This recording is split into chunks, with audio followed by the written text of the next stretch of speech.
တလန်းအစမှာပဲဦးလေးဖြစ်သူချမ်းမန်ကွေးကထမင်းစပွဲမှာထိုင်နေရင်ဒူမဖြစ်သူချမ်းချစ်ကိုပြောလိုက်တယ်။ကျစ်ရှာဒီနေ့ထမင်းမလောက်ဘူး။အပြင်ထွက်ပြီးစော့နေလိုက်တော့လို့အိမ်ပြင်ကိုထွက်ခိုင်းလိုက်တယ်။ကလေးမလေးချမ်းချစ်ရှာကဘိုက်ကလေးကိုပုတ်ပြီးဦးလေးသမီးတစ်နေ့လုံးဘာမှမစားရသေးဘူးလို့တနာစရာကောင်းလောက်အောင်ပြောရှာတယ်။ဦးလေးဖြစ်သူကတော့တနက်လောက်မစားရုံနဲ့ဘာမှမဖြစ်ပါဘူး။သွားစမ်းပါလို့ပြက်ပြက်သားသားပြောဆိုကလွတ်လိုက်တာကြောင့်ကျစ်ရှာလေးမျက်ရည်ကျပြီးအိမ်ပြင်ကိုထွက်သွားခဲ့ရတယ်။ညနေဆောင်အမောင်ရိပ်တန်းလာချိန်မှာတော့ကျစ်ရှာလေးဟာအိမ်ပြင်ကကြောက်နေရနားမှာအထီးကျန်စွာထိုင်ကုန်နေခဲ့ရတယ်။အဲ့ဒီချိန်မှာရွာထဲကစေတနာရှင်အတော်ကျိုးကအပြင်ထွက်လာရင်ကျစ်ရှာလေးကိုမြင်သွားပြီးကျစ်ရှာမဟုတ်လားလို့လှမ်းမေးလိုက်တယ်။ကျစ်ရှာလေးကအလံတကြားနဲ့အတော်ကျိုးသမီးလမ်းလျှောက်လာရင်ဖြတ်သွားတာပါလို့ဖြေတယ်။အတော်ကျိုးကကျစ်ရှာလေးရဲ့ဖြူဖြော့နေတဲ့မျက်နှာကိုကြည့်ပြီးဒီကလေးမလေးမျက်နှာကဖြူဖြော့နေတာပဲ။ချမ်းမန်ခွေးတို့မိသားစုကထမင်းမကြွေးပဲအပြင်ထုတ်လိုက်တာသေချာတယ်။သမီးလေးအတော်ပြန်လာတဲ့အထိဒီမှာခဏစောင့်နေတော့လို့မှာကြားပြီးအိမ်ထဲဝင်သွားခဲ့တယ်။ခဏကြာမှာတော့အတော်ကျိုးဟာကျဲဥကျော်လေးပေါ်ကတင်ထားတဲ့ပူပူနွေးနွေးစံပြုတ်တပကံကိုကင်ဆောင်ပြီးကျစ်ရှာလေးစီအပြေးလွှာရောက်လာတယ်။အတော်ကျိုးကသမီးလေးအတော်ချက်ထားတဲ့ထမင်းဟင်းတွေများသွားလို့ကုံအောင်မစားနိုင်နှမျောစရာကြီး။သမီးအတော်စားနည်းနည်းလောက်စားပေးပါလားလို့ကြွေးမွေးဖို့လုပ်တယ်။ကျစ်ရှာလေးကအတော်ကျိုးသမီးအတော်အိမ်ကထမင်းကိုအလကားမစားရဲပါဘူးလို့အားနာစွာညှင်းဆန်ရှာတယ်။အတော်ကျိုးကဘာအလကားလဲသမီးရဲ့နောက်တစ်ချိန်သမီးအောင်မြင်ကြီးပွားလာတဲ့အခါအတော်စီလာလေပေးရင်ပဲကျေးဇူးဆက်ပြီးသားဖြစ်ပါပြီလို့ချော့မော်လိုက်တယ်။ကျစ်ရှာလေးကသူတို့အားလုံးကသမီးကိုဝင်ထုတ်ဝင်ဖို့ဒုက္ခပေးတယ်သူတို့ပြောကြတယ်လို့ဝမ်းနေစွာဆိုးရှားတယ်။အတော်ကျိုးဟာသူတို့လျှောက်ပြောတာတွေနားမထောင်နဲ့အတော်အမြင်မှာတော့သမီးလေးကလိမ်မာတဲ့ကလေးကောင်းလေးပါလို့အားပေးတယ်။ကျစ်ရှာလေးကတကယ်လားအတော်လို့မေးတော့အတော်ကျိုးကတကယ်ပေါ့သမီးရဲ့နောက်တစ်ချိန်သမီးတေချာပေါက်ဒီဆင်းရဲတဲ့တောင်ပေါ်ရွာကနေလွတ်မြောက်နိုင်မှာပါ။ဖြည်းဖြည်းတောင်းတော့ပူနေအောင်မယ်လို့ကျင်နာစွာပြောလိုက်တယ်။ကျစ်ရှာလေးကစံပြုတ်ကိုတောင်းရင်းအတော်ကျိုးဒီစံပြုတ်ကအရန်ချိုတာပဲလို့မျက်ရည်တွေနဲ့ပြောရှာတယ်။အတော်ကျိုးကကလေးမလေးရဲ့စံပြုတ်ကဘလို့လှုပ်ချိုမှလဲ။သမီးသိပ်စာနေလို့နေမှာပေါ့လို့ပြုံးပြီးဆိုတယ်။ကျရှာလေးကမျက်ရည်တွေစီးကြလာရင်သမီးအသက်10နှစ်ပြည့်တဲ့အထိသမီးအတွက်တီးတန့်နွေးနွေးထွေးထွေးထမင်းစားရတာဒါပထမဆုံးချိန်ပါပဲလို့မျက်ရည်ကျရင်ရင်ဖွင့်ရှာတယ်။ပြီးတော့ကျရှာလေးကအတော်ကျိုးသမီးနောက်တစ်ချိန်တေချာပေါက်ကျေးဇူးဆက်ပါမယ်လို့ဂတိပေးလိုက်တယ်။အတော်ကျိုးကစံပြုတ်တပကံလေးကိစ္စကိုစိတ်ထဲသိမ့်မထားပါနဲ့လို့ပြောလိုက်တဲ့အခါကျရှာလေးကအတော်ကျိုးအတွက်တော့စံပြုတ်တပကံဖြစ်ပေမဲ့သမီးအတွက်တော့သမီးကိုအလေးထားဆက်ဆံပေးတာပါ။ဒီကျေးဇူးကိုသမီးတစ်သက်လုံးမှတ်ထားပါမယ်လို့အလေးနဲ့ပြောဆိုခဲ့တယ်။နေ့အနည်းငယ်ကြာပြီးနောက်မှာတော့ကျရှာလေးကအထက်တန်းရွယ်ရောက်လာခဲ့ပြီးခရိုင်အမတ်1အထက်တန်းကျောင်းဝင်ခွင့်အောင်စာရွက်ကိုလက်ထဲကင်အိမ်ပြန်ရောက်လာခဲ့တယ်။ဦးလေးဖြစ်သူချမ်းမန်ကွေးကစာရွက်ကိုစပွဲပေါ်ချလိုက်ပြီးခရိုင်အမတ်1ကျောင်းကဘာတက်စရာရှိလို့လဲဘယ်သူကမင်းကိုအဲ့ဒီငွေပေးမှလဲလို့မကြေမနက်ပြောဆိုလိုက်တယ်။ကျစ်ရှာလေးကဦးလေးတရားမကပြောတယ်စင်းရဲသားထောက်ပံ့ခြင်းရှိတယ်တဲ့။သမီးကျောင်းနာမည်စင်းရင်သွားသွင်းနိုင်ရပါပြီလို့တောင်းပန်တယ်။ဦးလေးဖြစ်သူချမ်းမန်ကွေးကပါဇက်ကပြောရတာလွယ်တာပေါ့။လမ်းစိဘယ်သူပေးမှလဲကျောင်းအခဘယ်သူပေးမှလဲ။ငါတို့အိမ်ကပတ်စံတွေကလေထဲကအလကားရတာမဟုတ်ဘူးလို့ညင်းဆန်တယ်။ကျစ်ရှာလေးကသမီးနောင်ကြရင်အလုပ်လုပ်ပြီးပတ်စံရှာဆက်ပါမယ်လို့တောင်းပန်ရှာတယ်။ဦးလေးဖြစ်သူကဆင်းရဲတဲ့အိမ်ကကလေးကစားနေနေသိရင်တော်ပြီပေါ့။မနေ့ပြန်ငါနဲ့အတူလဲတဲဆင်းပြီးအလုပ်လုပ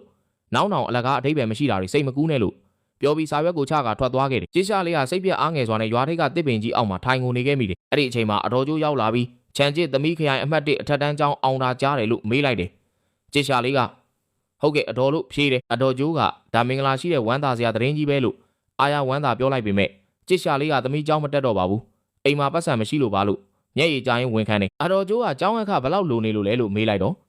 ့ကျစ်ရှာလေးက30နှစ်ရွမ်လိုနေတာပါလို့ဖြေတယ်။အတော်ကျိုးကမနက်ဖြန်မနက်ခရိုင်မြို့ကိုသွားရမယ်။ကားကဘယ်ချိန်ထွက်မှလဲလို့မေးတယ်။ကျစ်ရှာလေးကအတော်ရဲ့သမီးတကယ်မသွားတော့ပါဘူးလို့ပြောတော့အတော်ကျိုးကအတော်မေးနေတယ်လေ။ကားဘယ်ချိန်ထွက်မှလဲလို့ထပ်မေးလိုက်တယ်။ကျစ်ရှာလေးကမနက်6နာရီပါလို့ဖြေတော့အတော်ကျိုးကမနက်ဖြန်မနက်9နာရီခွဲရွာထိပ်ကတစ်ပင်ကြီးအောက်မှာအတော်ကိုစောင့်နေလို့မှားကြားလိုက်တယ်။ညဘက်မှာတော့အတော်ကျိုးကဈေးထဲမှာပတ်စံအကျွေးစေးလေးတွေကိုရေးတွက်နေပေမဲ့လိုအပ်တဲ့ငွေပမာဏမပြည့်မီတာကြောင့်ဘလို့စုစုမလောက်သေးပါလား။ဘာလို့ရမလဲ။အဲ့ဒီကလေးမကျောင်းအပ်တာမမီပဲနေတော့မယ်လို့စိုးရိမ်နေခဲ့တယ်။အတော်ကျိုးကသူ့လက်ကငွေလက်ကောက်ဟောင်းလေးကိုကြည့်ပြီးမျက်ရည်ကျရင်အဖိုးကြီးရေကျစ်ရှာရဲ့အနာဂတ်အတွက်ရှင်ချန်ထားခဲ့တဲ့ဒီလက်ကောက်ကိုဒီနေ့တော့ကျမထုတ်ရောင်းရတော့မယ်လို့ရေရွတ်လိုက်တယ်။အဲ့ဒီနောက်အတော်ကျိုးကလက်ကောက်ကိုပစ္စည်းဟောင်းဆိုင်မှာရောင်းချဖို့ပြသလိုက်တယ်။ဆိုင်ရှင်ကဒါကနှစ်ပေါင်းကြာလာပြီးဈေးကောင်သိမ့်မရနိုင်ဘူးလို့ပြောတဲ့အခါအတော်ကျိုးကမျက်ရည်တွေနဲ့အကိုကြီးရဲ့ဈေးလေးနည်းနည်းထပ်တိုးပေးပါအောင်နော်။ကလေးကျောင်းအပ်ဖို့ငွေရေးပေါ်လိုနေလို့ပါကားမမီပဲဖြစ်တော့မယ်လို့အသနာခံတောင်းပန်ခဲ့ပတ်စံရတဲ့အခါအတော်ကျိုးဟာပစ္စည်းဘလောက်ပဲတန်ဖိုးရှိရှိကလေးရဲ့အနာဂတ်ကအရာအလုံးထက်ပိုအရေးကြီးပါတယ်လို့တွေးရင်မိုးလင်းချိန်မှာဘတ်စကားဂိတ်စီအပြေးလွှားသွားခဲ့တယ်။မနက်မိုးလင်းတော့ကျစ်ရှာလေးစီအတော်ကျိုးအမောတကောရောက်လာပြီးချန်ကျစ်ရှာဒီမှာ53ရွမ်ကျောင်းလာကပေးပြီးရင်တော့20ကျော်ပိုနေအောင်မယ်လမ်းမှာစားဖို့တောက်ဖို့မဟုတ်ဖို့ခြံထားလိုက်လို့ထုတ်ပိုးထားတဲ့ငွေစကိုပေးလိုက်တယ်။ကျစ်ရှာလေးကအံ့အားသင့်စွာနဲ့အတော်ကျိုးအတော်တလောက်ပတ်စံအများကြီးဘဲကရတာလေလို့မေးလိုက်အတော်ကျိုးကအတော်မနက်စောစောဈေးသွားပြီးကျုံနဲ့ကစုံဥ6တွေရောင်းလိုက်တာလေလို့အကြောင်းပြဖြေဆိုလိုက်ပေမဲ့ကျစ်ရှာလေးကအတော်ကျိုးရဲ့လက်ကောက်ဝတ်ကိုကြည့်ပြီးအတော်လက်ကလက်ကောက်ကောလို့မေးလိုက်တယ်။အတော်ကျိုးကအဲ့ဒါကဝတ်ရတာမကြိုက်တော့လို့ချွတ်ထားတာပါလို့ပြုံးပြီးဖြေရှာတယ်။ကျစ်ရှာလေးကမျက်ရည်ကျရင်ဒီငွေကိုသမီးမယူရဲပါဘူးလို့ညင်းဆန်တော့အတော်ကျိုးကယူထားစမ်းပါဒါအရေးကြီးတဲ့ငွေပဲလို့အတင်းထည့်ပေးတယ်။ကျစ်ရှာလေးကအတော်ရဲ့ ဒီလောက်များတဲ့ငွေသမီးဘလို့မှပြန်ဆနိုင်မှာမဟုတ်ဘူးလို့ပြောရှာတယ်အတော်ကျိုးကစာကိုစူးစမ်းတင်ယူပါနောက်တစ်ချိန်သမီးအောင်မြင်ကြီးပွားလာတဲ့ခါသမီးလိုအခက်အခဲကြုံနေရတဲ့ကလေးတွေကိုပြန်ကူညီပေးပါဒါဆိုလုံလောက်ပါပြီခရိုင်မျိုးကရွာနဲ့မတူဘူးဖနက်ပေါက်ကြီးစီးမသွားနဲ့လို့ပြောရင်အတော်ကျိုးဟာချင်းတောင်းတွေကသူကိုယ်တိုင်လက်ချုပ်ထားတဲ့အဝိဖနက်တရံကိုထုတ်ပေးလိုက်တယ်အတော်ကျိုးကလူကဘလောက်ပဲစင်းရဲရှောက်တဲ့ခြေလန်းကတော့တတ်ရက်ဂုံတိတ်ခါရှိရမယ်လို့မှာကြားတယ်ကြည့်ရှာလေးကမျက်ရည်မစင်နိုင်မဲ့အတော်ကျိုးအတော်ကသမီးနဲ့ဆွေမျိုးတော်တာလည်းမဟုတ်ပဲဘာလို့သမီးအပေါ်ဒီလောက်ထိစေနာထားပြီးကောင်းပေးရတာလဲလို့မေးရှာတယ်အတော်ကျိုးကအတော်နားလဲပါတယ်သမီးလိုဘယ်သူမှမဖေးမပဲအခက်ခဲကြုံနေရတဲ့ကလေးရဲ့ရင်ထဲကခံစားချက်ကိုအတော်ကိုချင်းစာလို့ပါလို့မျက်ရည်ဝဲရင်ပြောလိုက်တယ်ကျေရှာလေးကမြေပြင်ပေါ်ဒူးထောက်ချလိုက်ပြီးအတော်ကျိုးရဲ့ကြီးမားလာတဲ့ကျေးဇူးကိုသမီးချန်ကျစ်ရှာတစ်သက်လုံးမမေ့ပါဘူးလို့ဥချဂတိပြုလိုက်တယ်အတော်ကျိုးကကျစ်ရှာလေးကိုထူပေးပြီးကားပေါ်တင်ပေးရင်မြန်ကားပေါ်တက်တော်သမီးရှေ့ကိုပဲကြည့်နောက်ကိုလှည့်မကြည့်နဲ့လို့နှုတ်ဆက်လိုက်တယ်နေ့ပေါင်း30ကြာပြီးနောက်မှာတော့ဇင်ခံကားကြီးတစ်စီးဟာရွာထဲကိုဆိုက်ရောက်လာခဲ့တယ်ရွာထိပ်မှာချန်ကျစ်ရှာစိုက်ပျိုးရေးလုပ်ငန်းစုအဖွဲ့ကျေးရွာဖွံ့ဖြိုးရေးအတွက်ကွင်းစင်းလေးလာမှုကိုလိုက်လဲစွာကြိုးဆိုပါသည်ဆိုတဲ့ဆိုင်းဘုတ်ကြီးကိုချိတ်ဆွဲထားကြတယ်ရွာသားတွေကဟဲဒါချန်မီသားစုကကောင်မလေးချန်ကျစ်ရှာမဟုတ်လားငယ်ငယ်တုန်းကအခက်အခဲတွေကြုံခဲ့ရတဲ့ကောင်မလေးလေလို့အန်အောင်တကြီးပြောကြတယ်တစ်ဖက်ကလည်းဟုတ်တယ်အပြင်မှာပတ်စံအများကြီးရှာပြီးလုပ်ငန်းရှင်ကြီးဖြစ်နေပြီတဲ့လို့အားကြစွာပြောဆိုနေကြတယ်ကားပေါ်ကနေအနောက်တိုင်းဝစ်စုံနဲ့ခံကြားထဲဝါလာတဲ့ဥက္ကဋ္ဌချန်ကျစ်ရှာဆင်းသက်လာခဲ့တယ်ရွာတာဝန်ခံကျန်းချိုကြီးကပြေးလွှာလာကြပြီးအိုဥက္ကဋ္ဌချန်နောက်ဆုံးတော့မျှော်လင့်နေတဲ့အတိုင်းပြန်ရောက်လာပြီပေါ့ဗျာကျွန်တော်တို့ဝမ်ကြားရွာလေးဖွံ့ဖြိုးတိုးတက်ဖို့ဥက္ကဋ္ဌချန်အပေါ်မှာပဲအားကိုးရတော့မယ်ဗျာလို့ကြိုးဆိုပြောဆိုလိုက်တယ်အဲ့ဒီချိန်မှာဦးလေးဖြစ်သူချန်မန်ကွေးကအပြေးရောက်လာပြီး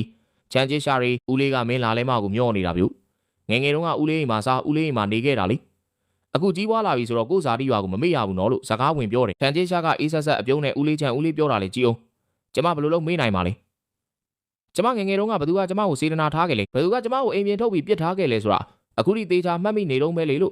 ့ပြက်သားတုံ့ပြန်လိုက်တာကြောင့်ဦးလေးချန်မအဆက်ရပြီးနှုတ်ဆက်သွားခဲ့ရတယ်ချန်ကျစ်ရှာဟာအတော်ကျိုးရဲ့အိမ်ဟောင်းလေးစီတန်းတန်းမတ်ရှောက်သွားခဲ့တယ်အိမ်ထဲမှာတော့တက်ကြီးရွယ်ကိုအတော်ကျိုးကိုသူ့ရဲ့သားဖြစ်သူကျိုးသားဟာနဲ့ချွေးမလီရှိုးမေတို့ကအိမ်ဖြက်လျော်ချင်းငွေကိုစားထုတ်ယူခွင့်စာရွက်ပေါ်မှာလက်မှတ်အတင်းထိုးခိုင်းနေကြတယ်သားဖြစ်သူကျိုးသားကအခန်းထဲဝင်လာတဲ့ချန်ကျစ်ရှာကိုမြင်ပြီးဟေးခမရဘာတူလဲအိမ်ထဲဝင်လာတကားတော့မခောက်ဘူးလားလို့မေးလိုက်အတော်ကျိုးကမောကြည့်လိုက်ပြီးကျစ်ရှာကောင်မလေးလားလို့မေးလိုက်တယ်ချန်ကျစ်ရှာကမျက်ရည်ဝဲလာပြီးအတော်ကျိုးသမီးကျစ်ရှာပါသမီးအတော်ကိုတွေးဖို့ပြန်လာပါပြီလို့ပြောလိုက်တယ်အတော်ကျိုးကဝမ်းသာအားရထရက်ကကျစ်ရှာကိုပွေးဖက်ပြီးအိုးသမီးလေးကအရွယ်ရောက်ပြီးတကယ်ကိုထူးချွန်တဲ့သူဖြစ်နေပြီပဲလို့ကြည်နူးစွာပြောရှာချန်ကျစ်ရှာကအတော်ဘာလို့ဒီလောက်တောင်ပိန်သွားတာလဲလို့စိုးရင်တကြီးမေးတော့အတော်ကျိုးကလူကအသက်ကြီးလာတော့ပိန်သွားတာတဘာဝပါပဲကွဲလို့နှစ်သိမ့်ရှာတယ်အဲ့ချိန်မှာစပွဲပေါ်ကစာရွက်ကိုမြင်ပြီးချန်ကျစ်ရှာကရှင်တို့အတော်ကိုဘာလက်မှတ်ထိုးခိုင်းနေတာလဲလို့မေးလိုက်တဲ့အခါကျွေးမလီရှိုးမေကစာရွက်ကိုအမြန်ဆွဲယူပြီးဒါငါတို့မိသားစုတွင်ကိစ္စအပြင်လူတွေဝင်မပါနဲ့လို့ပြောဆိုလိုက်တယ်ချန်ကျစ်ရှာအပြင်ထွက်လာတဲ့အခါအတွင်းမှုရှောင်ကျိုးရောက်လာပြီးဥက္ကဋ္ဌချန်ရွာကစီမံကိန်းကိစ္စလူတွေစောင့်နေကြပါတယ်လို့သတင်းပို့တယ်ချန်ကျစ်ရှာကစီမံကိန်းကိစ္စခဏဖယ်ထားလိုက်အခုချက်ချင်း3ချက်သွားစုံစမ်းပေးပါ1ဒီအိမ်နဲ့မြေနေရာရဲ့မူလပိုင်ဆိုင်မှုအခြေအနေ2အိမ်ဖြတ်လျော်ချင်းငွေကိုတခြားသူတွေဘလို့ကိုစားထုတ်ခွင့်ရသွားတယ်လေ3ပြတ်တော်ကျိုးရဲ့လွန်ခဲ့တဲ့နှစ်ကလူမှုဖူလုံရေးထောက်ပံ့ကြေးတွေကိုဘယ်သူယူသွားလဲတစ်စက္ကန့်မှမနှောင့်နှေးနဲ့အခုချက်ချင်းစုံစမ်းလို့ပြတ်သားစွာညွှန်ကြားလိုက်တယ်ညဘက်မှာတော့အတော်ကျိုးဟာနေမကောင်းဖြစ်နေပြီးဈေးဘူးအလွတ်လေးကိုကြည့်ကတက်ပြင်းချနေရရှာတယ်အဲ့ဒီအချိန်မှာသားနဲ့ချွေးမတို့ကအခန်းထဲဝင်လာပြီးလက်မှတ်ထိုးဖို့ထပ်မံဖိအားပေးကြတယ်ချွေးမကအမေဟိုချန်ဆိုတဲ့မိမမရှိတော့လက်မှတ်မြန်ထိုးလိုက်စမ်းပါဒီဘက်ဆန်ကမိသားစုတွေပဲရှိနေမှာပါအပြင်လူတွေကျိုးမိသားစုကိုကြည့်မကောင်းစရာမလိုဘူးလို့ပြောတယ်အတော်ကျိုးကရှိုးမေရဲ့အမေကိုပြန်စဉ်းစားပြရစီအောင်လို့ညှိနှိုင်းရှာတယ်ချွေးမကဘာစဉ်းစားစရာရှိလို့လဲကိုသားရင်ကိုကြတော့မယုံမဲအပြင်လူပြောတာကြယုံနေတာလားလို့ဆွဲတော့အတော်ကျိုးကချွေးမကဒီလောက်ထိပြောနေမှာတော့ငါလက်မှတ်မထိုးရင်နောက်ငါဘဝဘလို့နေရမလဲလို့စိတ်ဆင်းရဲစွာတွေးရင်လက်မှတ်ထိုးဖို့ပြင်ဆင်နေရတယ်အပြင်ကနေအကုန်မြင်နေရတဲ့ချန်ကျစ်ရှာကအရွယ်ရောက်နေတဲ့သားနဲ့ချွေးမကအသက်ကြီးတဲ့အမေကိုဒီလိုဖိအားပေးနေတာလားရှင်တို့မတရားရယူထားသမျှအားလုံးပြန်ရှင်းရမယ်လို့ရေရွပြီးအခန်းထဲဝင်လာခဲ့တယ်ချန်ကျစ်ရှာကအတော်ကျိုးသူတို့ဘာပြောစိတ်ထဲမထားပါနဲ့အတော်သဘောဆန္ဒအမှန်ကိုပဲရှင်းရှင်းလင်းလင်းပြောပါဒီစာချုပ်ကိုအတော်လက်မှတ်ထိုးကျင်သလားမထိုးကျင်ဘူးလားလို့မေးလိုက်တယ်ဖေမာကသူ့စိတ်ထဲမှာထိုးကျင်တာပေါ့နင်းဝင်ရှုံမနေရင်ထိုးပြီးတာကြာပြီလို့ဝင်ပြောတယ်ချန်ကျစ်ရှာကငါအတော်ကျိုးကိုမေးနေတာနင်းကိုမေးနေတာမဟုတ်ဘူးတိတ်နေလို့ပြတ်သားစွာပြောလိုက်တယ်ဒါဖြစ်သူကျိုးသားဟာကအမေတခုခုပြောပါအောင်ကျွန်တော်ကအမေသားရင်တော့ကျွန်တော်တို့ကိုမိသားစုလို့သဘောထားသေးရင်လက်မှတ်ထိုးလိုက်ပါလို့အတင်းတိုက်တွန်းတယ်အတော်ကျိုးကတည်ငြိမ်စွာနဲ့ဒီလက်မှတ်ကိုအမေမထိုးနိုင်ဘူးလို့ညှင်းဆန်လိုက်တယ်ချွေးမကအမေဘာရီလျှောက်ပြောနေတာလဲလို့အတန်မြင့်ပြောတော့အတော်ကျိုးကငါမထိုးဘူးငါကိုပိုင်ပတ်စံလေးလက်ထဲနည်းနည်းထားခြင်းတယ်နေမကောင်းရင်ကို့ဘာသာဆေးဝယ်တောက်မယ်နင်တို့မျက်နှာကိုမကြည့်ကျင်တော့ဘူးလို့ပြတ်သားစွာရင်ဖွင့်လိုက်ချွေးမကတွေ့လားစကားတွေအစီအစီပြောထွက်နေတာချန်ကျစ်ရှာတင်ပေးလိုက်တာမဟုတ်လားလို့ထပ်မံပြောဆိုတယ်အတော်ကျိုးကငါ့ကိုဘယ်သူမှမတင်ပေးဘူးလို့ပြန်ပြောတယ်ချန်ကျစ်ရှာကရှင်းရှင်းလင်းလင်းမှတ်ထားကြ အတော်ကျိုးကမထိုးဘူးလို့ပြောပြီးပြီမို့ဘသူမှသူ့ကိုအတင်းကျပ်မလုပ်နဲ့လို့သတိပေးလိုက်တယ်သားဖြစ်သူကျိုးသားဟာကဒါငါအိမ်ဗျခမရလာပြီးဆရာလုံးဆရာနေရမဟုတ်ဘူးလို့ပြောတော့ချန်ချစ်ရှာကရှင်းရှင်းလင်းလင်းသိထားပါဒါအတော်ကျိုးရဲ့အိမ်လျော်ချင်းငွေကလည်းအတော်ကျိုးရဲ့ပတ်စံပဲလို့ပြန်လဲချေးပါတယ်ချွေးမကနင်ကဘာမလို့ငါတို့ကျုံးမိသားစုကိစ္စကိုလာဆွဲဖက်ရတာလဲလို့မေးတဲ့အခါချန်ချစ်ရှာကလွန်ခဲ့တဲ့နှစ်30ကငါအခက်ခဲတွေနဲ့ကြုံနေရချိန်မှာအတော်ကျိုးကငါ့ကိုလူစိမ့်လို့သဘောမထားခဲ့ဘူးဒီနေ့ဒီကိစ္စကိုငါတေချာပေါက်ကူညီမယ်ရှင်းနေကိုချက်ချင်းဒီကိုခေါ်ခဲ့ပါအတော်ကျိုးရဲ့နှစ်ပေါင်းများစွာကပင်စင်ထောက်ပံ့ကြေးတွေအသုံးစရိတ်တွေနဲ့ရော်ချင်းငွေအခြေအနေအားလုံးကိုတရားဥပဒေတိုင်းအသေးစိတ်စစ်ဆေးမယ်လို့အမိန့်ပေးလိုက်တယ်အိမ်နောက်အတော်ကျိုးဟာကရင်အောက်ကတစ်သားတစ်တာဟောင်းလေးကိုဆွဲထုတ်လိုက်တယ်ချန်ချစ်ရှာကအတော်ကျိုးဒီတစ်တာထဲမှာဘာတွေထည့်ထားလို့ဒီလောက်ထိတန်ဖိုးထားနေတာလဲလို့မေးလိုက်တယ်အတော်ကျိုးကဘာမှမဟုတ်ပါဘူးကွယ်တန်ဖိုးမရှိတဲ့ပစ္စည်းဟောင်းလေးတွေပါလို့ပြန်ဖြေတယ်ချန်ချစ်ရှာကအတော်သမီးကိုကြည်ခွင့်ပြုပါလားလို့ခွင်တောင်းပြီးတစ်တာကိုဖွင့်ကြည့်လိုက်တယ်တစ်တာထဲမှာတော့အဝင်းနဲ့ထုတ်ထားတဲ့စာရွက်ဟောင်းတွေကျောင်းစုလက်မှတ်တွေနဲ့ဖနက်ဟောင်းတရံပါရှိနေတယ်ချန်ချစ်ရှာကဂုံပြူစုလက်မှတ်ကိုကင်ပြီးဒါသမီးမူလာတန်းမှာပထမဆုံးချိန်စာမှုပွဲအမှတ်1ရာတော့ကရခဲ့တဲ့ဂုံပြူစုလက်မှတ်မဟုတ်လားလို့အံ့အားသင့်စွာမေးလိုက်တယ်အတော်ကျိုးကဟုတ်တယ်အဲ့တော့သမီးအမှတ်1ရတော့အရန်ပျော်ပြီးအတော်ကိုလက်ဆောင်ပေးမယ်ဆိုပြီးပြေးလာခဲ့တာလေထူးချွန်ကျောင်းသားစုတွေအတော်သမီးတို့တင်ထားပေးတာလို့ပြုံးရှင်စွာရှင်းပြတယ်ချန်ချစ်ရှာကအဝတ်ဖနက်လေးကိုထိတွေ့ရင်ဒါသမီးခရိုင်ကျောင်းတက်တုန်းကအတော်ကိုယ်တိုင်ချုပ်ပေးခဲ့တဲ့ဖနက်မဟုတ်လားလို့မျက်ရည်ကျရင်မေးတယ်အတော်ကျိုးဟုတ်တယ်နောက်တော့သမီးရက်ရှိလာပြီးခြေထောက်ကြီးလာတော့စီးမရတော့လို့အတော်စီအမှတ်တရတင်ထားဖို့ပြန်ပို့ပေးခဲ့တာလေအတော်ပဲလွင့်ပြစ်ရပါမလဲလို့ပြောပြရှာတယ်ချန်ချစ်ရှာဟာတစ်တာတွေက2023ခုနှစ်စက်တင်ဘာ1ရက်စွဲနဲ့စာဟောင်းလေးကိုဖွင့်ဖတ်လိုက်တယ်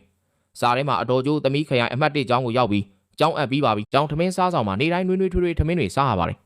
သမီးတနက်တိုင်းဘိုက်ပြအောင်စားရပါတယ်အတော်လဲအိမ်မှာကျမ်းမာရေးဂယူးဆိုင်ပါအမိအတွက်စိတ်မပူပါနဲ့နော်လို့ရေးသားထားတာကိုဖတ်ရင်းချန်ချစ်ရှာမျက်ရည်တွေတသွင်သွင်စီးကြလာခဲ့တယ်ချန်ချစ်ရှာကအတော်ကျိုးဒီအသေးပွဲကိစ္စလေးတွေကိုသမီးတယောက်တည်းပဲရင်ထဲမှာမှတ်ထားတယ်ထင်နေခဲ့တာလို့ငိုကြွေးရှာတော့အတော်ကျိုးကကလေးမလေးရဲ့အတော်ကဘယ်လိုလုပ်မေးနိုင်ပါမလဲလို့နှွေးထွေးစွာပြောရှာတယ်အဲ့ဒီမြင်ကွင်းကိုတကားကြားကနေချောင်းကြည့်နေတဲ့သားဖြစ်သူကျိုးသားဟာကမကြေမနက်ဖြစ်သွားပြီးကောင်းလိုက်တာဗျာသားအရင်ကိုကြတော့လှိလူရှုပြီးပြင်ပလူရဲ့ပစ္စည်းတွေကိုအရေးတယူလှုပ်ထားတယ်ပေါ့လေလို့ရေရွတ်ကအခန်းထဲဝင်လာခဲ့တယ်ကျိုးသားဟာကအမေနေကင်းကြောင်တောင်ကြီးဒီစာရွက်ဟောင်းတွေကိုဘာထိုင်လုပ်နေတာလဲလို့ပြောပြီးစုလက်မှတ်ကိုအတင်းလူယူကစုပ်ဖြဲပစ်လိုက်တယ်အတော်ကျိုးကထိတ်လန့်တကြားနဲ့တဟာအဲ့လိုမလုပ်နဲ့မြန်မြန်ပြန်ထားစမ်းပါမဖြတ်စည်းပါနဲ့လို့တားဆီးရှာကျိုးသားဟာကစုပ်ပြဲနေတဲ့စာရွက်တွေကိုကင်မြောက်ပြီးဟိုချန်ဆိုတဲ့မိမရဲ့စုလက်မှတ်ကိုအမေကနှစ်30တောင်တင်ထားတယ်ပေါ့အမေဘာလို့အပြင်လူစကားကိုပဲအမြဲနားထောင်ပြီးကိုသားရင်ကိုကြတော့အတိအမှတ်မပြုတာလေအမေစိတ်ထဲမှာသူ့ကိုသမီးအရင်လိုသဘောထားနေတာလားလို့ဆွဆွဲလိုက်အတော်ကျိုးကငိုကြွေးရင်တဟာနင်ဘာတွေပြောနေတာလဲအဲ့တုန်းကကြစ်ရှာလေးမှာမိဘတွေမရှိတော့ပဲတယောက်တည်းဖြစ်နေတာအမေကတနာလို့ကူညီပေးခဲ့တာပါလို့ရှင်းပြကျိုးသားဟာကသူကတနာစရာကောင်းပြီးကျွန်တော်ကတော့တနာစရာမကောင်းဘူးလားငယ်ငယ်တုန်းကအိမ်ကကြက်ဥကိုတော့အမေကကျွန်တော်ကိုကောင်းကောင်းမကြွေးခဲ့ဘူးဒါပေမဲ့ငွေလက်ကောက်ကိုရောင်းပြီးသူ့ကိုမြို့တက်ကြောင်းထားပေးခဲ့တယ်သူ့အနာဂတ်ကအနာဂတ်ပေါ့သားရဲ့အနာဂတ်ကတော့ဘာမှမဟုတ်ဘူးလားလို့ရင်ဖွင့်တယ်အတော်ကျိုးကဝမ်းနေစွာနဲ့တဟာရဲ့နင်းကအမေရင်သွေးပါအမေတို့ကနင်းဘလို့လို့အရေးမပါပဲနေမလဲလို့ပြောတော့ကျိုးသားဟာကအရေးပါလို့လားအမေကငယ်ငယ်ကလေးကအပြင်လူတွေကိုပဲဦးစားပေးနေခဲ့တာလေးလို့ပြောတယ်အတော်ကျိုးကအဲ့ဒီတုန်းကအဲ့ဒီကလေးမလေးကအကူအညီလိုအပ်နေတဲ့အခြေအနေမို့လို့ပါလို့ပြောဆိုရှာတယ်ကျိုးသားဟာကဒါကြောင့်နှစ်30ကြာတော့အမေကသူနဲ့ပူပေါင်းပြီးသားရင်ကိုဖဲထုတ်နေတာပေါ့လေလို့ပြောလိုက်တဲ့အခါအတော်ကျိုးကပတ်စံရေးကလေးကိုရင်ဝင်နဲ့ပိုက်ရင်အမေကနင့်ကိုရန်သူလိုသဘောထားတာမဟုတ်ပါဘူးသားရင်အမေရဲ့ထောက်ပံ့ငွေလေးကိုအမေလက်ထဲပြန်ရကျင်တာပါဒါလေးကအမားကြီးဖြစ်သွားလို့လားသားရဲ့လို့ကြေကွဲစွာငိုကြွေးရင်ဇလန်းပြီးဆုံးသွားခဲ့ပါတယ်ဒီဇလန်းလေးကတော့ဒီလောက်ပါပဲခင်ဗျာနောက်ထပ်ဇလန်းကောင်းလေးတွေကိုလည်းအမြဲတင်ဆက်ပေးသွားမှာမို့ KMC Recap YouTube Channel လေးကို Subscribe လုပ်ထားဖို့မမေ့နဲ့နော်အားလုံးပဲတာယာသောနေ့လေးကိုပိုင်ဆိုင်နိုင်ကြပါစေလို့ KMC Recap Channel မှဆုတောင်းမြတ်တာပို့တာပေးလိုက်ပါတယ်ခင်ဗျာ